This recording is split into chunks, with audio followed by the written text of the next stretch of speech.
Hello friends, कैसे हो आप सभी। मैं आशा करता हूँ आप सभी अच्छे होंगे। मेरे प्यारे दोस्तों, थंबनेल तो आपने देख ही लिया होगा। आज हम बात करने वाले यूपी ट्रिपल एससी पैट की जो श्रृंखला चल रही है उसमें जैन धर्म से संबंधित दूसरी वीडियो।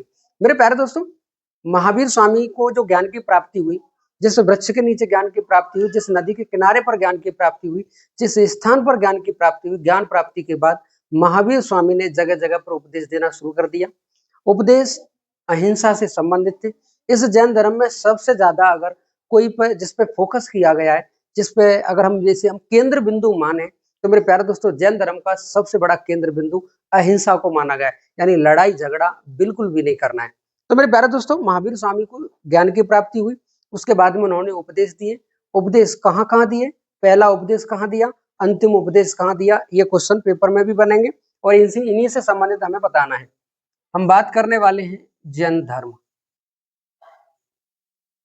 जैन धर्म में महावीर स्वामी को ज्ञान की प्राप्ति हुई। ज्ञान की प्राप्ति यानी अगर हम यहाँ कहें महावीर स्वामी, महावीर स्वामी 24वें तीर्थंकर। महावीर स्वामी कौन से नंबर के तीर्थंकर है? 24वें नंबर के। मेरे प्यारे दोस्तों, अगर हम बात करें गृह त्याग की, महावीर स्वामी जी का गृह त्याग कब हुआ? तो गृह त्याग इन्होंने किया था 30 वर्ष की उम्र में। यानी महावीर स्वामी ने गृह त्याग कब किया था? 30 वर्ष की उम्र में इन्होंने अपना घर छोड़ा था। घर छोड़ने के 12 वर्ष बाद 12 वर्ष बाद इनको ज्ञान की प्राप्ति हुई। यानी कितने वर्ष बाद इनको ज्ञान की प्राप्ति हो रही है? 12 वर्ष बाद। यानी हम ये कह सकते हैं महावीर स्वामी को 42 वर्ष की उम्र में ज्ञान की प्राप्ति हुई। ज्ञान की प्राप्ति हुई। महावीर स्वामी को 42 वर्ष की उम्र में क्या ज्ञान की प्राप्ति हुई। यानी 30 वर्ष की उम्र में इन्होंने घर छोड़ा। 6 वर्ष मोगलीपुत्र गोसाल के पास रहे। इन्होंने वहां पर आजीवक संप्रदाय के जो संस्थापक है मोगलीपुत्र गोसाल, उनके साथ रहे। उसके बाद में 6 साल तपस्या की। यानी हम ये कह सकते हैं कि इन्होंने 12 वर्ष कठोर तपस्या की। तपस्या करने के बाद में इनको ज्ञान की प्राप्ति हुई। और जैसे ज्ञान की प्राप्ति हुई तो क्वेश्चन ये बनेंगे, महावीर स्वामी ने कितने वर्ष तपस्या करने के बाद में ज्ञान की प्राप्ति की? तो 12 वर्ष। अब 30 वर्ष की आयु में इन्होंने घर छोड़ा, 12 वर्ष इनको ज्ञान प्राप्ति करने में लग गई। तो कहने का मतलब है इन्होंने 42 वर्ष की उम्र में ज्ञान प्राप्त किया। जैसे इन्होंने ज्ञान प्राप्त किया, ज्ञान प्राप्ति के बाद प्रथम उपदेश, इन्होंने प्रथम उपदेश राजगीर में दिया। राजगीर, महावीर स्वामी ने अपना पहला उपदेश कहां पर दिया? राजगीर। राजगीर कहां पड़ता है? बिहार में। इन्होंने राजगीर में अपना पहला उपदेश दिया। और राजगीर में भी किस जगह पर? वितुलांचल पहाड़ी पर।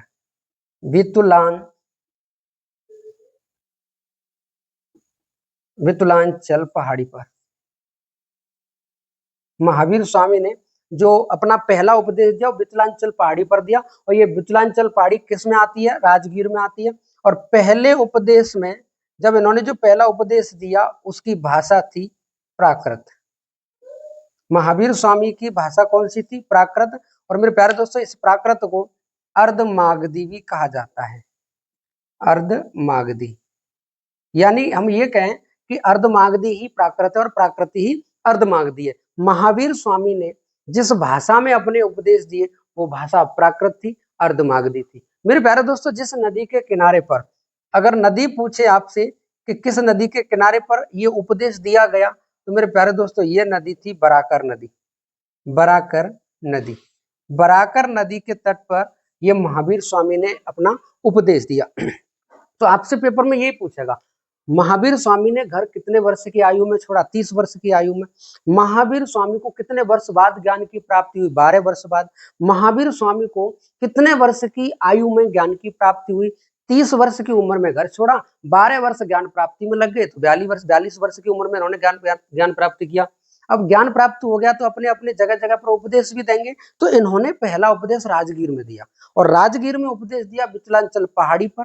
और वितलांचल पहाड़ी पर जहां उपदेश दिया गया वो बराकर नदी के तट पर है। और इन्होंने प्राकृत भाषा यानी अर्धमागधी भाषा का प्रयोग किया और अर्धमागधी भाषा में ये पहला उपदेश दिया।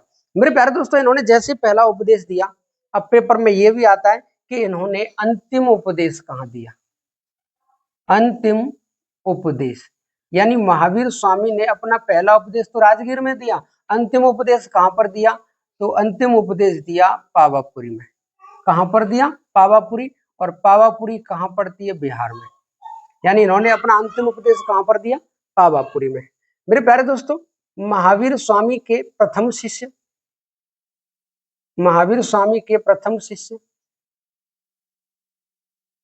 शिष्य थे इनके खुद दामाद जमाली। जमाली इनके पहले शिष्य कौन थे? जमाली। और जमाली इनके कौन थे? दामाद। अगर हम बात करें इनकी पहली शिष्या, प्रथम शिष्या,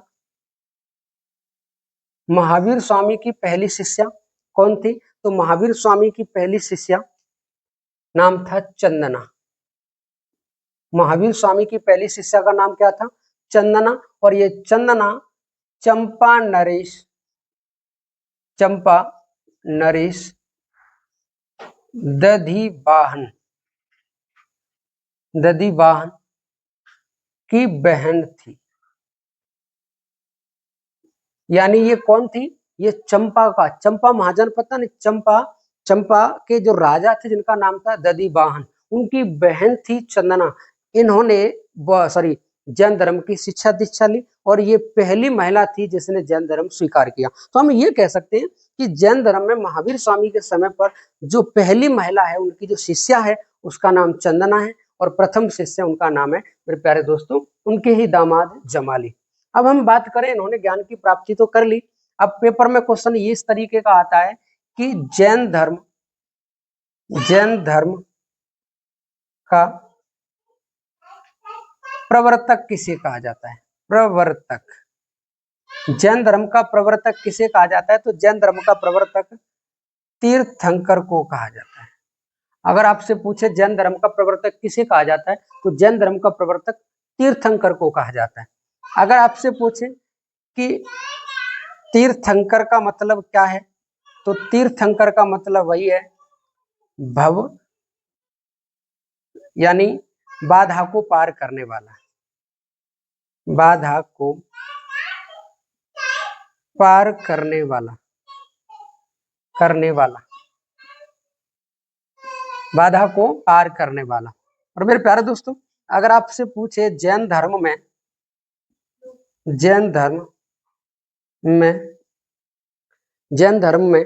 प्रथम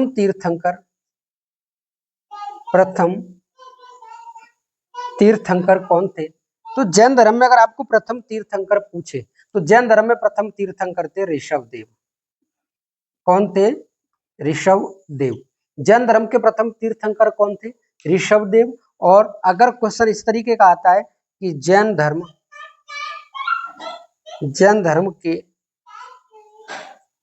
अंतिम तीर्थंकर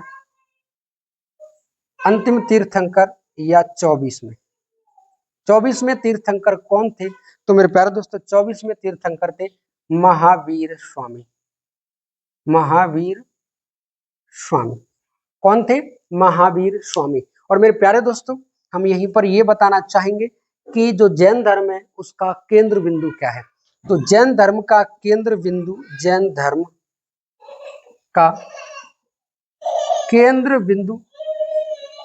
धर्म का केंद्र बिंदु था अहिंसा। क्या था?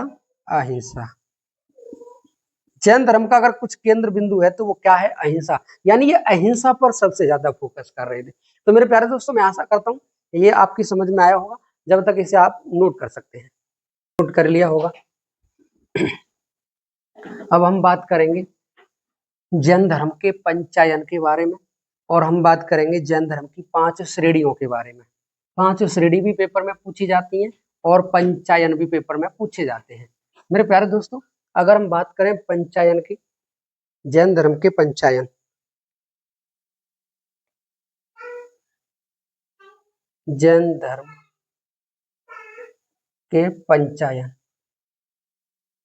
अगर हम बात करें जैन धर्म के पंचायन की, तो मेरे प्यारे दोस्तों जैन धर्म के पंचायन नंबर 1 सत्य, नंबर 2 अहिंसा,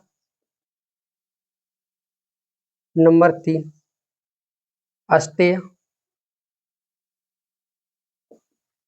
अस्तेय, नंबर 4 अपरग्रह और नंबर 5 पर है ब्रह्मचर्य। यानी अगर हम 4 महाव्रतों की बात करें या 4 इन शब्दों की बात करें, तो सत्य, अहिंसा, अस्तेय, अपरिग्रह, ये तो जोड़े थे पार्श्वनाथ ने। ये किसने जोड़े थे? पार्श्वनाथ ने, जो 23वें तीर्थंकर थे। ये जो ब्रह्मचर्य है, ये जोड़ा महावीर स्वामी ने, और ये जो महावीर स्वामी ने जो जोड़ा है, ये 24वें तीर्थंकर है। मेरे प्यारे दोस्तों, आपसे पूछेगा जैन धर्म में कितने पंचायन थे, तो जैन धर्म में 5 पंचायन है, सत्य, अहिंसा, अस्तेय, अपरिग्रह और ब्रह्मचर्य। इनमें से ऊपर वाले 4 ये जैन धर्म के 23वें तीर्थंकर पार्श्वनाथ ने जोड़े हैं, और एक जो ब्रह्मचर्य 5वां महाव्रत, वो महावीर स्वामी ने जोड़ा है। महावीर स्वामी 24वें तीर्थंकर थे। वहीं हम आगे बात करेंगे जैन धर्म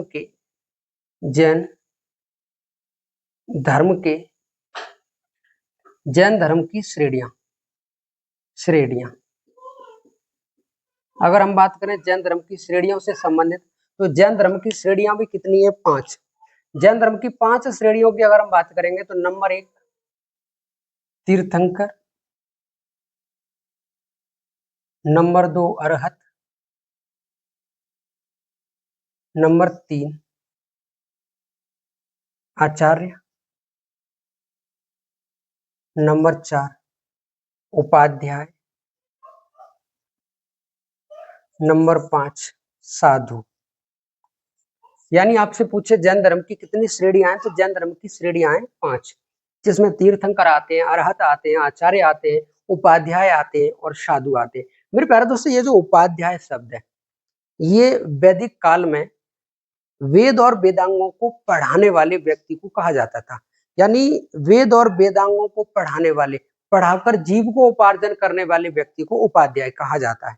तो मेरे प्यारे दोस्तों, 5 श्रेणियां हैं, तीर्थंकर, अरहत, आचार्य, उपाध्याय और साधु। वही हम बात करेंगे जैन धर्म के त्रिरत्न के बारे में। जैन धर्म के त्रिरत्न, अगर हम जैन धर्म के त्रिरत्न की बात करें, तो जैन धर्म के त्रिरत्न है, नंबर 1 सम्यक ज्ञान, नंबर 2 सम्यक आचरण और नंबर 3 है सम्यक दर्शन। कितने त्रिरत्न है इसके? 3 है, सम्यक ज्ञान, सम्यक आचरण और सम्यक दर्शन। मेरे प्यारे दोस्तों, अगर हम पंचायन की बात करें तो ये 5 है, श्रेणियों की बात करेंगे ये 5 है। अगर हम बात करेंगे जैन धर्म के त्रिरत्न के बारे में, तो जैन धर्म के त्रिरत्न सम्यक ज्ञान, सम्यक आचरण और सम्यक दर्शन। ये पेपर में क्वेश्चन आते हैं कि सम्यक ज्ञान, सम्यक दर्शन, सम्यक आचरण किस धर्म से संबंधित है। तो मेरे प्यारे दोस्तों, ये सभी संबंधित है जैन धर्म से। अब क्या होता है कि महावीर स्वामी ने इनके जो शिष्य थे उनको 11 गढ़धरों में बांट दिया। कितने गढ़धरों में बांट दिया? 11 गढ़धरों में बांट दिया। और 11 गढ़धरों में क्यों बांटा? क्योंकि धर्म का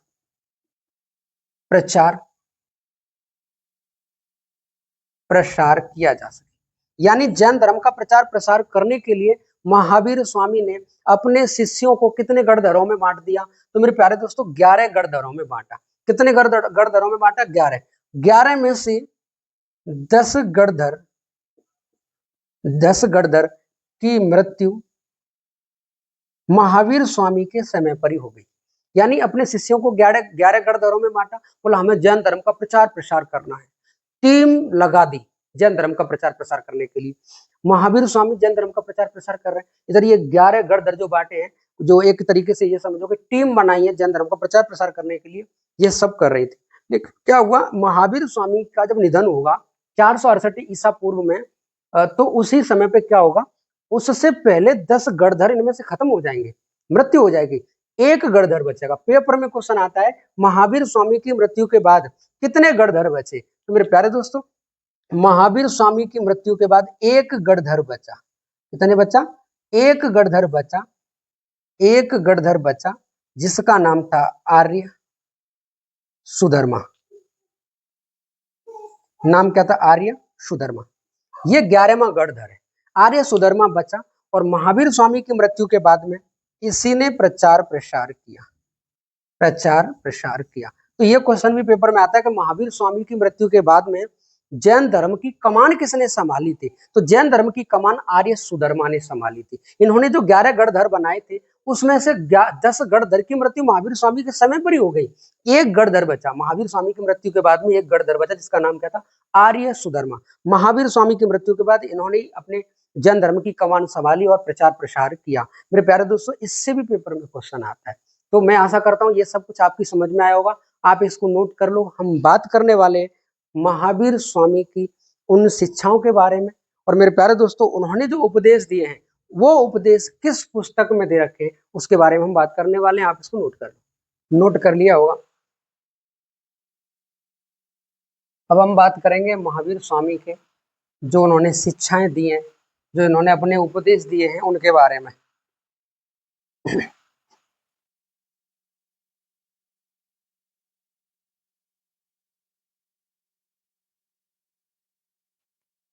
महावीर स्वामी ने ईश्वर के अस्तित्व को नहीं माना, अस्तित्व को नहीं माना। यानी महावीर स्वामी कहते हैं कि कोई ईश्वर है ही नहीं है, यानी परमात्मा कोई है ही नहीं है। तो मेरे प्यारे दोस्तों ये कौन थे? अनीश्वरवादी, अनीश्वरवादी। यानी जैन धर्म और बौद्ध धर्म की यह समानता, इन्होंने ईश्वर के अस्तित्व को नहीं माना। और इनकी अगर बात करें, इन्होंने कर्म कांड का विरोध किया है, इन्होंने कर्म कांड का विरोध किया है। महावीर स्वामी ने कर्म कांड का विरोध किया। महावीर स्वामी ने मूर्ति पूजा का विरोध किया, मूर्ति पूजा का विरोध किया। महावीर स्वामी इन्होंने पुनर्जन्म को माना है। ये कहते हैं पुनर्जन्म होता है। इन्होंने क्या कहा है?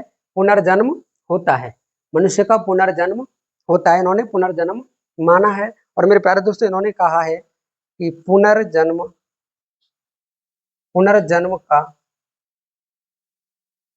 कारण, पुनर्जन्म का कारण इन्होंने किसको माना है? आत्मा को। यानी कहा है शरीर मरता है, आत्मा नहीं मरती है, आत्मा जिंदी रहती है, इसीलिए ये दूसरा जन्म होता है। तो इन्होंने भी पुनर्जन्म को माना है, लेकिन इन्होंने पुनर्जन्म का कारण किसे माना है? आत्मा को माना है। लेकिन बौद्ध धर्म ने क्या माना है? अधूरी इच्छाएं मनुष्य के पुनर्जन्म का कारण है। वो इच्छाओं को पुनर्जन्म का कारण मानते हैं और ये आत्मा को पुनर्जन्म का कारण मानते हैं। मेरे प्यारे दोस्तों, महावीर स्वामी ने सबसे ज्यादा जो बल दिया है वो अहिंसा पर दिया है। अहिंसा पर सबसे ज्यादा बल दिया है। किस पर सबसे ज्यादा बल दिया है? अहिंसा पर। अहिंसा पर सबसे ज्यादा बल दिया उन्होंने। और अहिंसा पर बल देने के कारण ही इन्होंने युद्ध व कृषि पर प्रतिबंध लगा दिया। इन्होंने किस पर प्रतिबंध लगा दिया? इन्होंने कृषि पर प्रतिबंध लगा दिया और इन्होंने मेरे प्यारे दोस्तों युद्ध पर प्रतिबंध लगा दिया। तो ये क्वेश्चन भी पेपर में बनने लायक है कि किस धर्म में कृषि और युद्ध पर प्रतिबंध लगा दिया था। तो मेरे प्यारे दोस्तों किसने लगाया है? जैन धर्म ने। और जैन धर्म में भी किसने लगाया? महावीर स्वामी ने। ये अनीश्वरवादी है, कर्म कांड का विरोध करते हैं, मूर्ति पूजा का विरोध करते हैं, पुनर्जन्म को मानते हैं, पुनर्जन्म का मानते हैं कि ये पुनर्जन्म होता है, और पुनर्जन्म का कारण ये आत्मा को मानते हैं। आत्मा अमर है, अजर है, आत्मा है तभी जन्म दूसरा होता है। और मेरे प्यारे दोस्त सबसे ज्यादा बल इन्होंने किस पर दिया? अहिंसा पर।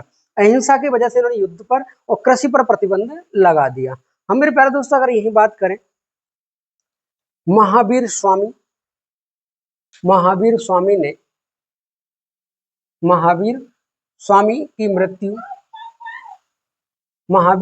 की मृत्यु 468 बीसी में हो गई। कब हुई थी? 468 बीसी में। अगर हम बात करें इनकी मृत्यु की आयु की, तो इनकी जो मृत्यु है वो 72 वर्ष की उम्र में हो गई। कितने वर्ष की उम्र में इनकी मृत्यु हो गई? महावीर स्वामी की 72 साल की उम्र में इनका निधन हो गया। 540 में इनका जन्म हुआ था और 468 में इनका निधन हो गया। और मेरे प्यारे दोस्तों 72 वर्ष की आयु में मृत्यु हो रही है इनकी। और वहीं हम बात करेंगे महात्मा बुद्ध की। महात्मा बुद्ध का निधन 80 वर्ष की आयु में हुआ था। उन्होंने 29 वर्ष की आयु में घर त्यागा, इन्होंने 30 वर्ष की आयु में घर त्याग दिया था। तो मेरे प्यारे दोस्तों इनकी मृत्यु 468 में 72 वर्ष की आयु में हो रही है। और जब इनकी मृत्यु होती है, इनके जो मृत्यु से पहले इनके जो द्वारा दिए गए उपदेश हैं उनको किस पुस्तक में संग्रह करके रखा गया है? तो मेरे प्यारे दोस्तों अगर आपसे पूछे महावीर स्वामी के उपदेशों को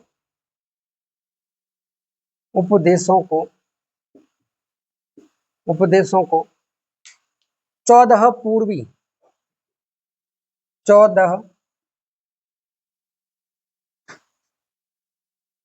पूर्वी नामक पुस्तक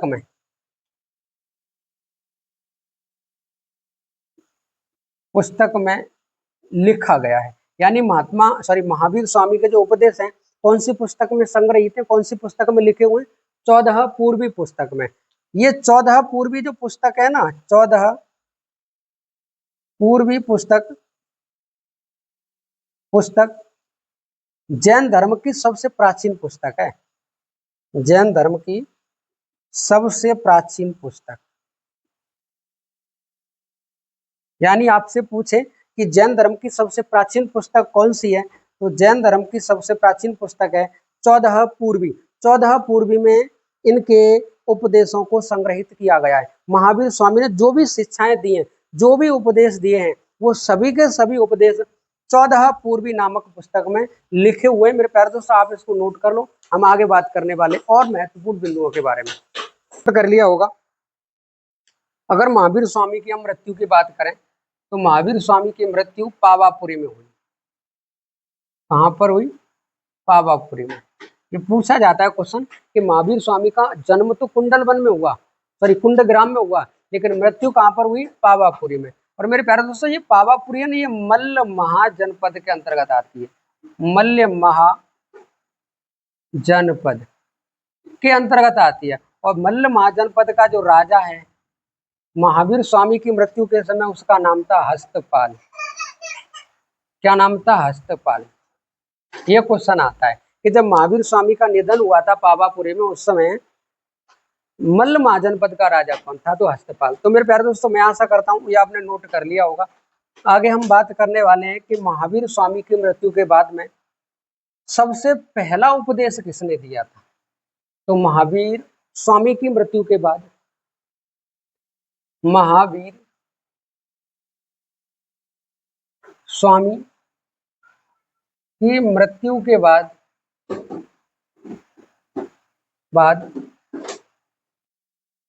प्रथम उपदेश आर्य सुधर्मा ने दिया था। आर्य सुधर्मा। किसने दिया था प्रथम उपदेश? आर्य सुधर्मा ने। मेरे प्यारे दोस्तों महावीर स्वामी के निधन के बाद में इनके जो प्रमुख शिष्य थे, अगर हम बात करें प्रमुख शिष्यों की, प्रमुख शिष्य वो कहलाए गणधर। क्या कहलाए? गणधर कहलाए, कहीं पर लिखा हुआ है गंधर। और अगर हम बात करें महावीर स्वामी के अनुयायी कहलाए निग्रंथ। क्या कहलाए? निग्रंथ। तो निग्रंथ कौन थे? महावीर स्वामी के अनुयायी थे। और गणधर कौन थे? इनके प्रमुख शिष्य थे। मेरे प्यारे दोस्तों महावीर स्वामी के निधन के बाद में इनके जो और प्रमुख शिष्य थे उनकी हम बात करेंगे। एक थे भद्रबाहु।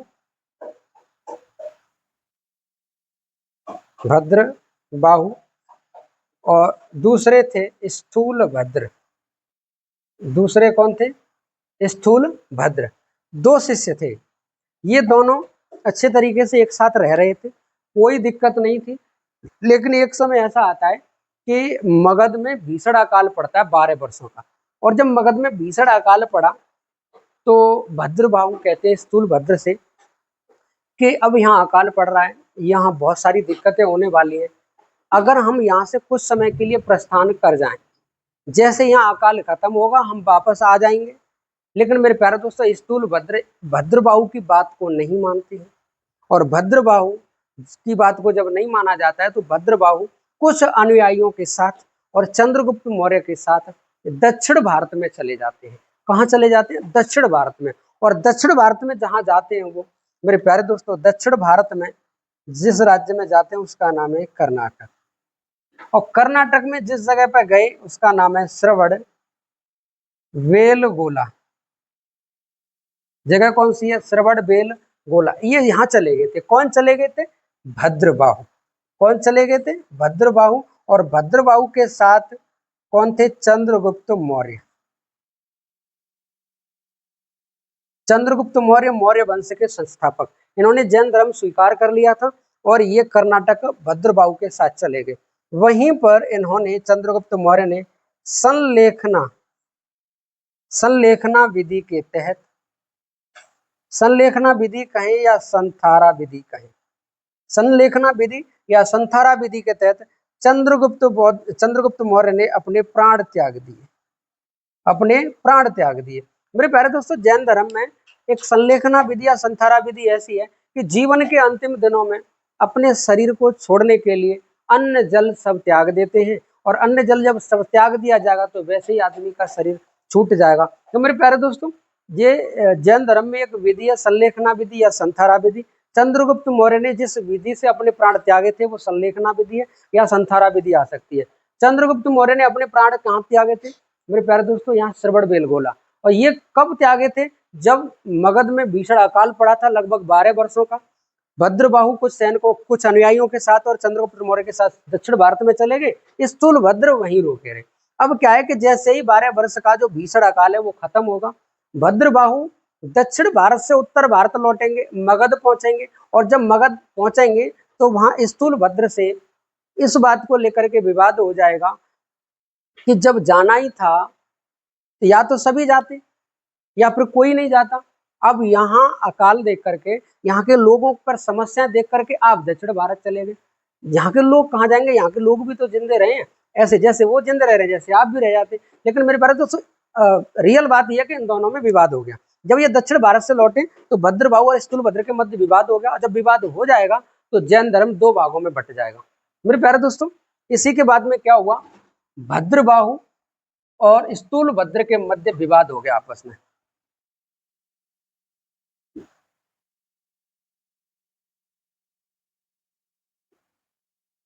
भद्रबाहु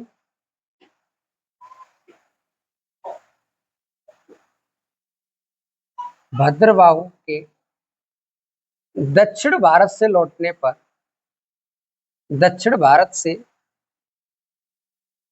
लौटने पर स्थूल भद्र से विवाद हो गया, से विवाद हो गया। जैसे इन दोनों के मध्य विवाद हुआ, विवाद होते ही जैन धर्म दो भागों में बट गया। जैन धर्म दो भागों में बट गया। और जैसे जैन धर्म दो भागों में बटा, एक बन गया श्वेतांबर और दूसरा दिगंबर। यानी एक बन गया श्वेतांबर और दूसरा दिगंबर। जैन धर्म को कितने भागों में, जैन धर्म कितने भागों में बट गया? दो, श्वेतांबर और दिगंबर। श्वेतांबर संप्रदाय की स्थापना किसने की? स्थूल भद्र ने। स्थूल भद्र। और इसकी रचना किसने की? तो भद्रबाहु। भद्रबाहु। श्वेतांबर श्वेत वस्त्र धारण करने वाले, जो श्वेत वस्त्र पहनते थे वो स्थूल भद्र के साथ थे। और ये भद्रबाहु थे, ये दिगंबर जो स्वीकार कर लिया था वो थे निर्वस्त्र रहने वाले, निर्वस्त्र, निर्वस्त्र, यानी ये कपड़े पहनते थे, ये नग्न रहते थे। कैसे? नग्न रहते। दिगंबर का मतलब होता है दिक प्लस अंबर। दिक प्लस अंबर का मतलब हो गया दिशाओं को अपना वस्त्र, अंबर मतलब वस्त्र होता है और दिक मतलब दिशा होती है, यानी दिशाओं को अपना वस्त्र इन्होंने माना, क्योंकि इन्होंने ये कहा था जिस तरीके से संसार के मनुष्य को छोड़ दिया जाए, मनुष्य को छोड़कर संसार की जितनी भी प्रजातियां हैं जैसे ही जन्म लेती हैं वो जैसा ही पूरा जीवन बिताती है। मनुष्य ऐसा है कि जन्म तो बिल्कुल नग्न अवस्था में लेता है, लेकिन ऊपर से बाद में कपड़े पहन लेता है। तो ये गलत है, प्रकृति के हिसाब से ये गलत है। प्रकृति जब नंगा पैदा कर रही है तो इंसान को पूरा जीवन नंगा ही रहना चाहिए। तो इसका मतलब है इन्होंने दिशाओं को अपना कपड़ा माना, बोला ये दिशा है ना, ये दिशाएं हमारे वस्त्र हैं, हम इन्हीं को अपना वस्त्र मानेंगे, और इन्होंने श्वेत कपड़े पहने। तो मेरे प्यारे दोस्तों, जैन धर्म में जो श्वेत वस्त्र धारण करते थे उन्हें श्वेतांबर कहते थे, और जो नंगे रहते उन्हें दिगंबर कहते थे। दिगंबर संप्रदाय की स्थापना, दिगंबर भाग की स्थापना ये भद्रबाहु ने की है, और श्वेतांबर की स्थापना स्थूलभद्र ने की है। मेरे प्यारे दोस्तों, अब जैन धर्म दो भागों में बटेगा। अब जब दो भागों में बट जाएगा तो मेरे प्यारे दोस्तों जैन धर्म का प्रचार प्रसार करने के लिए संगतियों का आयोजन किया जाएगा। किसका आयोजन किया जाएगा? संगतियों का आयोजन किया जाएगा। आप इसको नोट कर लो, हम बात करेंगे जैन धर्म की संगतियों के बारे में। कर लिया होगा। अब हम बात करें जैन धर्म के प्रचार प्रसार के लिए संगतियों का आयोजन हुआ, और ये जो जैन धर्म की जो संगति होंगी दो होंगी, एक होगी वल्लभी गुजरात में और एक होगी पाटलिपुत्र में। तो मेरे प्यारे दोस्तों, हम बात करने वाले हैं जैन धर्म की संगतियों के बारे में।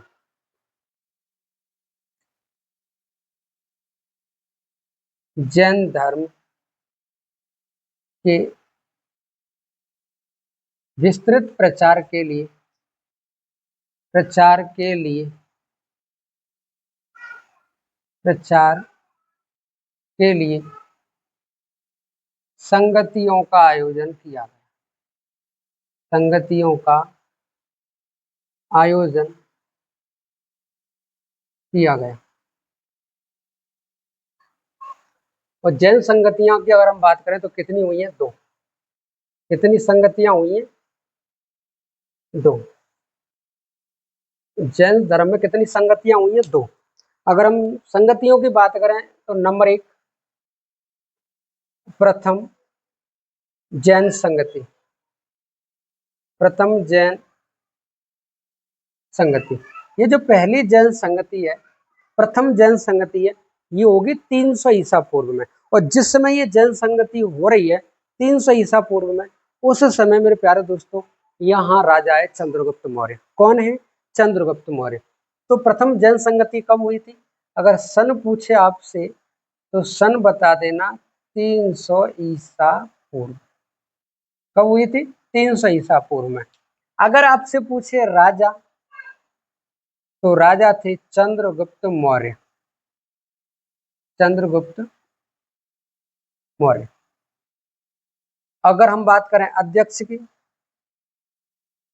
अध्यक्ष, तो अध्यक्ष थे स्थूलभद्र। स्थूलभद्र अध्यक्ष कौन थे? स्थूलभद्र। और मेरे प्यारे दोस्तों, इसी प्रथम जैन संगति के समय स्थान भी लिखना पड़ेगा। कहां पर हुई थी? तो बता देना पाटलिपुत्र। प्रथम जैन संगति का आयोजन कहां पर हुआ था? पाटलिपुत्र में। और हमें जो नोट कराना है वो ये है, इसी जैन संगति के समय भद्रबाहु ने 12 अंगों की रचना की। किसकी रचना की? इसने 12 अंगों की रचना की। मेरे प्यारे दोस्तों, वही हम बात करेंगे दूसरी जैन संगति की। दूसरी जैन संगति कब हो रही है? तो दूसरी जैन संगति का आयोजन अगर आपसे सन पूछे तो सन है 512 ईस्वी। 512 ईस्वी या छठी शताब्दी। छठी शताब्दी में हुई। अगर हम बात करें स्थान की, तो स्थान है बल्लवी। स्थान कौन सा है? बल्लवी। और बल्लवी कहाँ पर है? गुजरात में। दूसरी जनसंगति का आयोजन कब हो रहा है? 512 ईस्वी में, बल्लवी गुजरात में। और यहाँ जो राजा है, अध्यक्ष है, वो एक ही है, नाम है देवादी क्षमा श्रवण। नाम क्या है? देवादी क्षमा श्रवण। मेरे प्यारे दोस्तों, देवादी क्षमा श्रवण नाम क्या है? देवादी क्षमा श्रवण। ये इसका राजा है, अध्यक्ष भी है। अगर हम इस समय की बात करें तो इस समय दूसरी जैन संगति में, दूसरी जैन संगति में 12 उपांगों की रचना की गई। 12 उपांगों की रचना की गई। कितने उपांगों की रचना हुई है? 12 उपांग की रचना हुई है। तो मेरे प्यारे दोस्तों, पहली जैन संगति में 12 अंगों की और दूसरी जैन संगति में 12 उपांगों की रचना हुई है। ये 512 ईस्वी में हो रही है और ये 300 ईसा पूर्व में हो रही है। यहाँ अध्यक्ष स्थूलभद्र है, वहां देवादी क्षमा श्रवण है। यहाँ स्थान पाटिलपुत्र और वहां कौन सा है? बल्लभी। तो जैन धर्म में केवल 2 ही संगतियां हुई हैं। कितनी हुई हैं? 2 ही संगतियां हुई हैं। मेरे प्यारे दोस्तों, अगर आपसे पेपर में पूछे कि जैन साहित्यों को क्या कहा जाता है, अगर हम बात करें जैन साहित्य की, तो जैन साहित्य को क्या कहा जाता है, तो आप बता देना।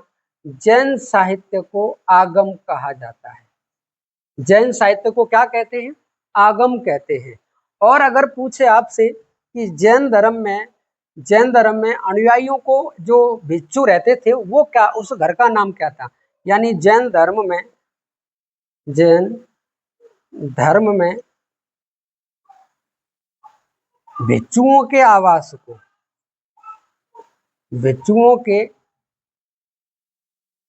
को क्या कहते थे? तो जैन धर्म में भिक्षुओं के आवास को वसदे कहा जाता था। क्या कहते थे? वसदे। यानी जैन साहित्यों को तो आगम कहा जाता है, और जैन धर्म में जो जैन भिक्षु होते थे, यानी शिष्य होते, तो जैन धर्म का प्रचार प्रसार करते थे, वो जिस घर में रहते थे उनके आवास को क्या कहा जाता था? वसदे कहा जाता था। क्या कहते थे?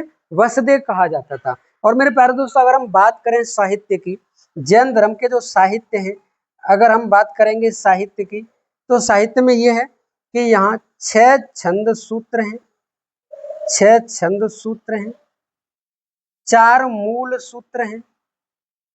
जैन धर्म में 6 छंद सूत्र हैं, कहीं पे छेद सूत्र भी लिखा है, 4 मूल सूत्र हैं। और मेरे प्यारे दोस्तों, यहाँ अगर हम बात करें तो यहाँ पर 12 अंग हैं और 12 उपांग हैं। क्या है? 12 उपांग हैं।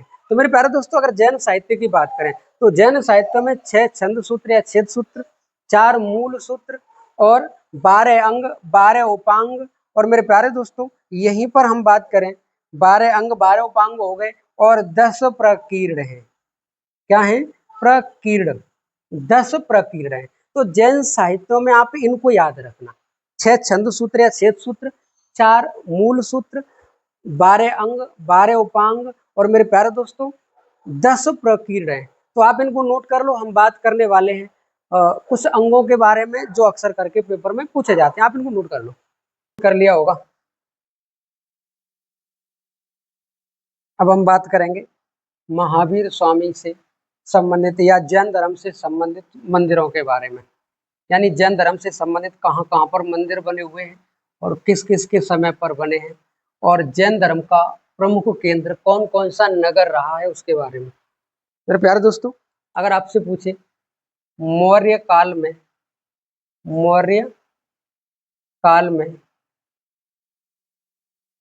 जैन धर्म का प्रमुख केंद्र, तो जैन धर्म का प्रमुख केंद्र रहा है मौर्य काल में मथुरा।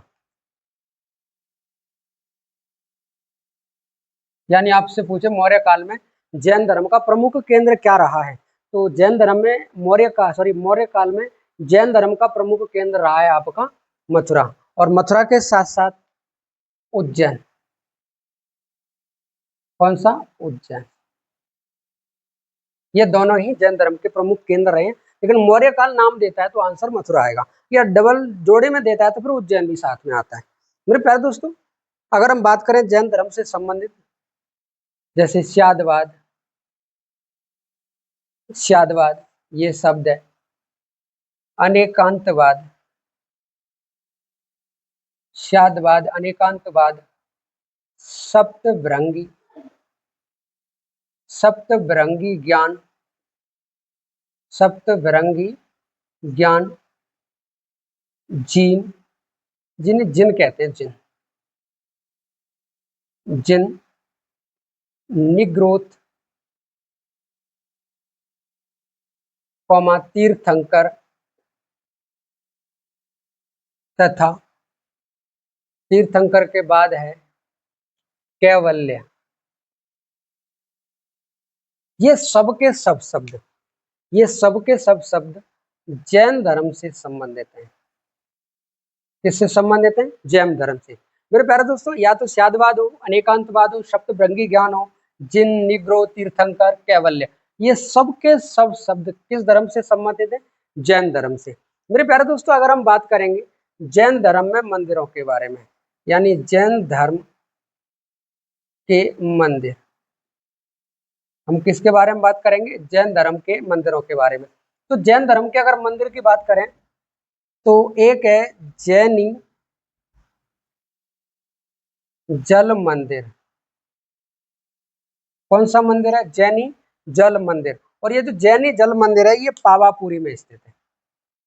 कहां पर है? पावापुरी। आपसे पूछेगा जैनी जल मंदिर कहाँ बना हुआ है? पावापुरी में बना हुआ है। वहीं मेरे प्यारे दोस्तों, बात करें हम खजुराहो, खजुराहो, खजुराहो का जैन मंदिर, जैन मंदिर, ये जो खजुराहो का जैन मंदिर है मध्य प्रदेश में है। कहाँ पर है? मध्य प्रदेश में। खजुराहो का जैन मंदिर मध्य प्रदेश में है, और खजुराहो का जैन मंदिर मध्य प्रदेश में है। ये किसने बनवाया है? तो ये बनवाया है चंदेल शासकों ने। किसने बनवाया है? चंदेल शासकों ने। ऐसा ये कहा जाता है कि ये जो खजुराहो में जैन मंदिर है ये चंदेल शासकों ने बनवाया है। किसने बनवाया है? चंदेल शासकों ने। वहीं हम आगे बात करें माउंट आबू, माउंट आबू का दिलवाड़ा मंदिर, दिलवाड़ा जैन मंदिर, जैन मंदिर। ये जो माउंट आबू का दिलवाड़ा जैन मंदिर है ये बनवाया था विमल शाह।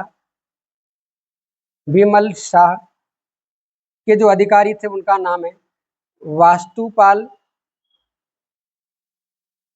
तथा तेजपाल ने।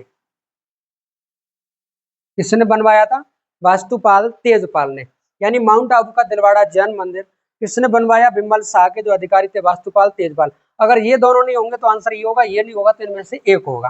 मेरे प्यारे दोस्तों, ये दिलवाड़ा का जैन मंदिर कहाँ पर है? तो ये दिलवाड़ा का जैन मंदिर, दिलवाड़ा का जैन मंदिर राजस्थान में है। कहाँ पर है ये? राजस्थान में। अगर हम आगे मंदिर की बात करें एक और, गोमतेश्वर, गोमतेश्वर बाहुबली, गोमतेश्वर बाहुबली मंदिर। ये जो गोमतेश्वर बाहुबली मंदिर है ये श्रवण बेलगोला में है। श्रवण बेलगोला। और ये श्रवण बेलगोला कहाँ पर है? कर्नाटक में। अगर पूछे ये मंदिर किसने बनवाया तो राजा का नाम बता देना, चामुंड राय ने। किसने बनवाया ये मंदिर? चामुंड राय ने। तो मेरे प्यारे दोस्तों, एक तो जैनी जल मंदिर पेपर में पूछा जाता है, पावापुरी में है। खजुराहो का जैन मंदिर ये चंदेल शासकों ने बनवाया, ये मध्य प्रदेश में। माउंट आबू का दिलवाड़ा जैन मंदिर ये आपका विमल शाह या वास्तुपाल, तेजपाल ने बनाया, ये राजस्थान में है। और गोमतेश्वर बाहुबली का जो मंदिर है या गोमतेश्वर बाहुबली की जो मूर्ति है मंदिर श्रवण बेलगोला में, वो किसने बनवाई? वो चामुंड राय ने बनवाई। तो जैन धर्म के ये कुछ प्रसिद्ध मंदिर है जिनसे पेपर में पूछा जाता है। आगे हम बात करेंगे जैन धर्म से संबंधित कुछ और बिंदुओं के बारे में, जैसे पेपर में पूछने लायक है श्वेतांबर और दिगंबर में क्या क्या अंतर है, यानी दोनों में अंतर भी पेपर में पूछा जाता है। अगर हम दोनों के अंतर की बात करें, अगर श्वेतांबर और दिगंबर के अंतर की बात करें तो एक तरफ लिखेंगे हम श्वेतांबर, श्वेतांबर, और एक तरफ लिखेंगे हम दिगंबर, दिगंबर। श्वेतांबर में लिखेंगे इस संप्रदाय की स्थापना स्थूलभद्र ने की, स्थूलभद्र। स्थूलभद्र को संभूति विजय भी कहते हैं, संभूति विजय। क्या कहते हैं स्थूलभद्र को? संभूति विजय। श्वेतांबर की स्थापना किसने की? स्थूलभद्र ने। और दिगंबर की स्थापना भद्रबाहु ने, भद्रबाहु। वही हम बात करेंगे नंबर 2 की, यहाँ नंबर ये 1 हो गया। नंबर 2 की बात करेंगे, ये श्वेत वस्त्र धारण करते, श्वेत वस्त्र धारण करते। और दूसरे में हम यहाँ बात करेंगे ये निर्वस्त्र रहते थे, यानी नग्न अवस्था में रहते। यही तीसरे नंबर पर बात करेंगे, ये कहते हैं महिलाओं को मोक्ष मिल सकता है, महिलाओं को मोक्ष मिल सकता है। और दिगंबर कहते हैं महिलाओं को मोक्ष नहीं मिल सकता, नहीं मिल सकता। यही हम 4 नंबर पर बात करेंगे, ये 19वें तीर्थंकर मल्लीनाथ को महिला मानते हैं।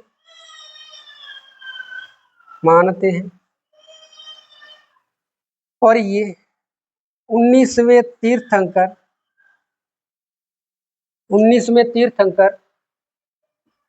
मल्लीनाथ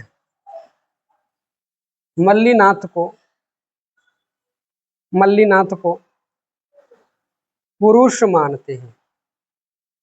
क्या मानते हैं? पुरुष मानते हैं।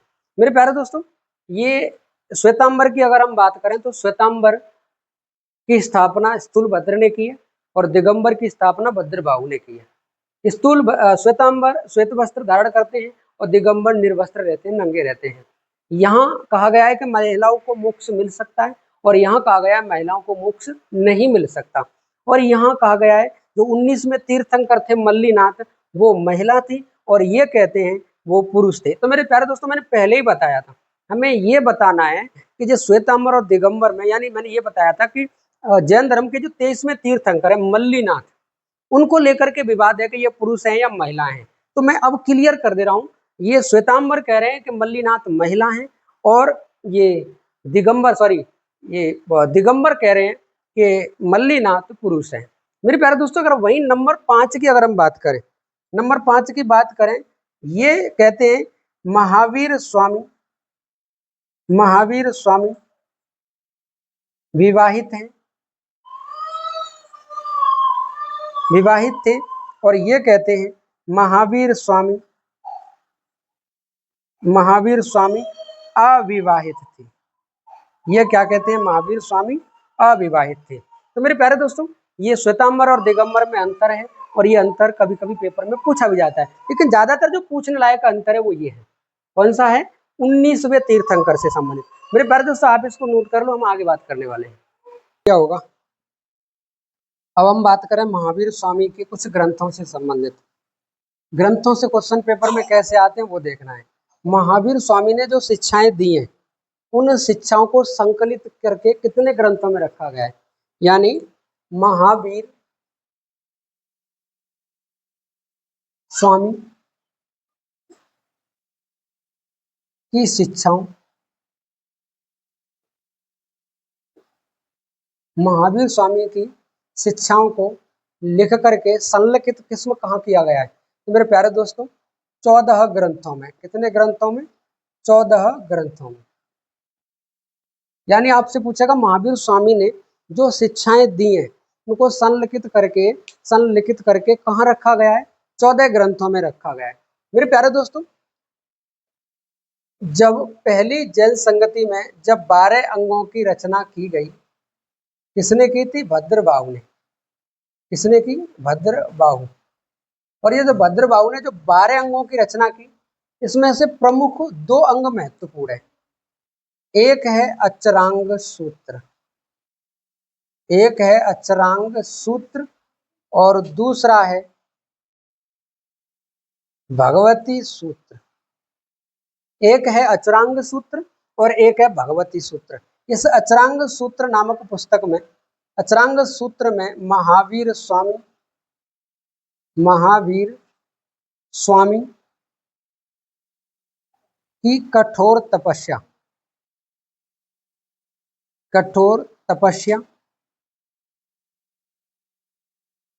व काया कलेश के बारे में लिखा हुआ है।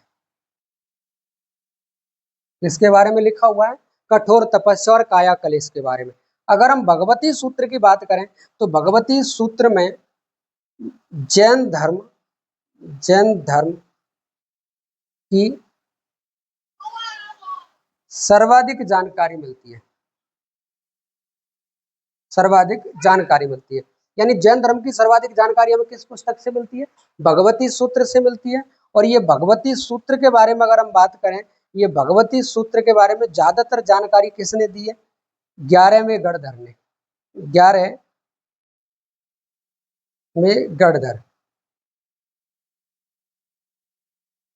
गणधर ने। और 11वां गणधर कौन है? आर्य सुधर्मा। इसने ये जानकारी दी है। और इसी भगवती सूत्र में 16 महाजनपद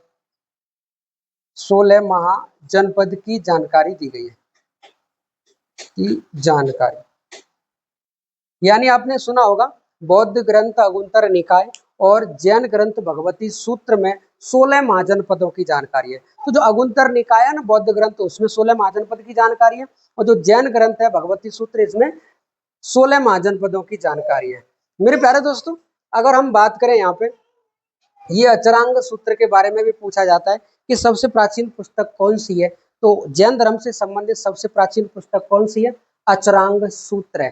कौन सी है? अचरांग सूत्र। और एक जो पॉइंट है जो पेपर में पूछा जाता है, दिगंबर व श्वेतांबर दोनों ही संप्रदाय को मानने वाले गुरु रहे हैं जैन धर्म में, जिनका नाम है उमा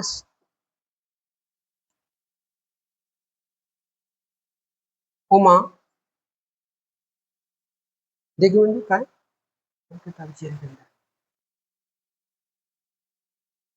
उमा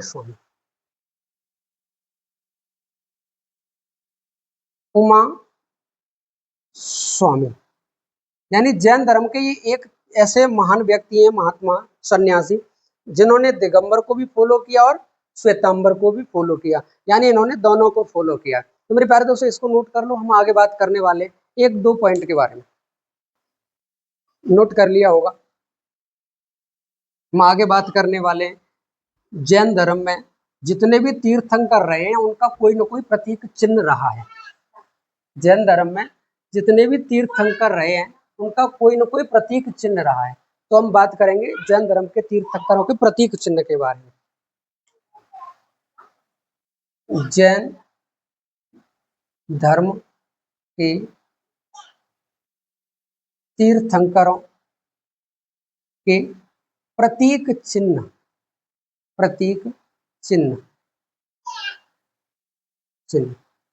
अगर हम प्रतीक चिन्हों की बात करें तो एक तरफ तीर्थंकर और दूसरी तरफ प्रतीक चिन्ह।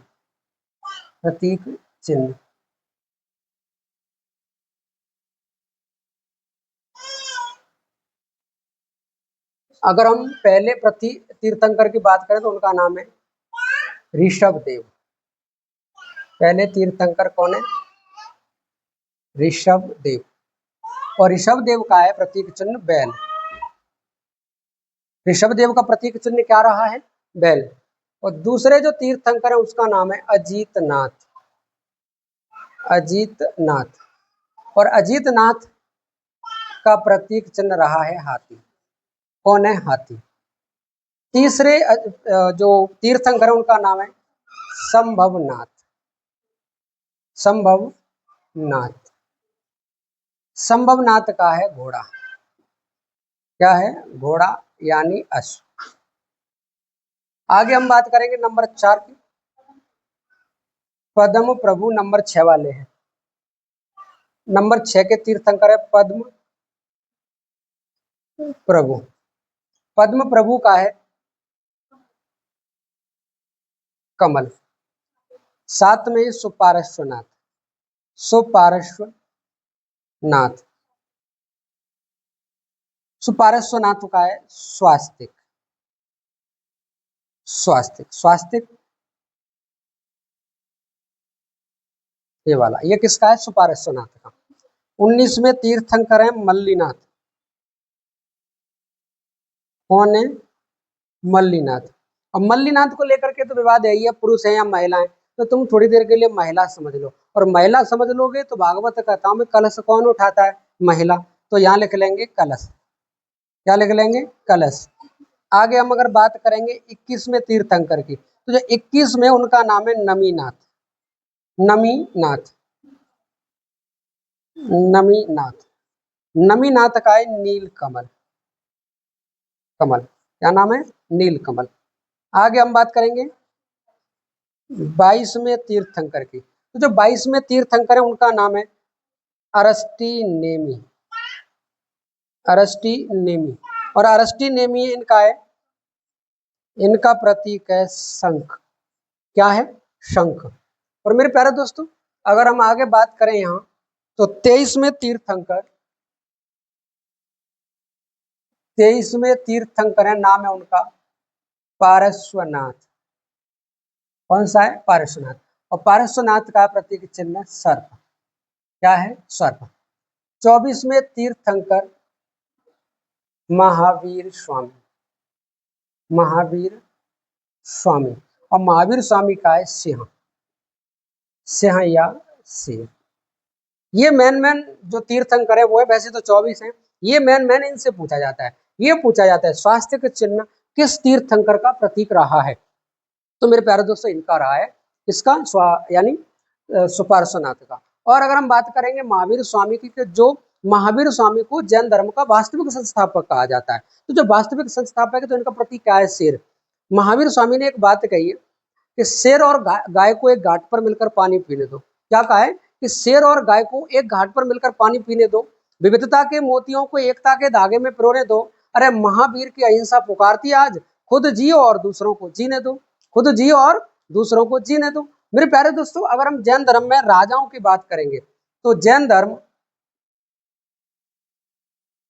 धर्म अपनाने वाले राजा हैं नंबर 1 अजात शत्रु।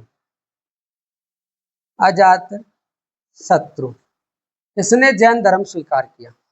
दूसरे राजा की बात करेंगे उदयन। कौन था? उदयन। तीसरे राजा की बात करेंगे वो थे वादराज। चौथे राजा की बात करेंगे वो है चंद्रगुप्त मौर्य।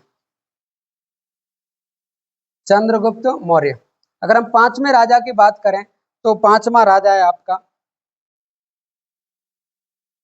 अमोघ वर्ष। कौन है? अमोघ वर्ष। और आगे राजा की बात करेंगे दक्षिण भारत में, तो वो है राष्ट्रकूट। कौन है? राष्ट्रकूट। और मेरे प्यारे दोस्तों, अगर हम आगे बात करें राजाओं की, तो वो है आपके चंदेल शासक। कौन है? चंदेल शासक। चंदेल शासक भी किस धर्म के अनुयायी हैं? जैन धर्म के अनुयायी हैं। अजात शत्रु, उदयन, वादराज, चंद्रगुप्त मौर्य, अमोघ वर्ष, राष्ट्रकूट और चंदेल, ये सभी के सभी किस धर्म के अनुयायी हैं? जैन धर्म के अनुयायी हैं। किसके हैं?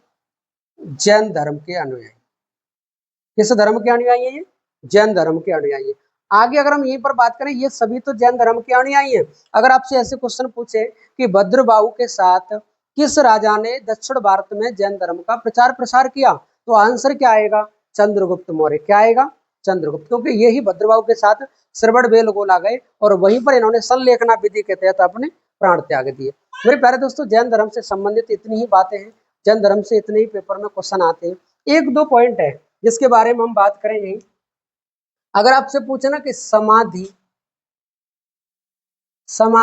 व मरण, ये समाधि और मरण किस धर्म से संबंधित है, तो समाधि और मरण ये जैन धर्म से संबंधित है। किससे?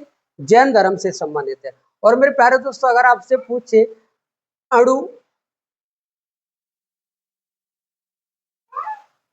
अणु व्रत का प्रतिपादन किस धर्म में किया जाता है, तो जैन धर्म में। अणु व्रत क्या होता है तो बता देना आप। अणु व्रत जैन धर्म में एक तरीके से नियम व प्रक्रिया का आसान तरीका है। क्या ये आसान तरीका? मेरे प्यारे दोस्तों, मैं आशा करता हूँ ये सारी चीजें आपकी समझ में आई होंगी। जैन धर्म के लिए इतना ही है, आगे आएंगे फिर ऐसी क्लास के साथ में। मेरे प्यारे दोस्तों, अगर वीडियो अच्छी लगी तो वीडियो को लाइक करें, चैनल को सब्सक्राइब करें और अपने दोस्तों में शेयर करें। जय हिंद, जय भारत मेरे प्यारे दोस्तों।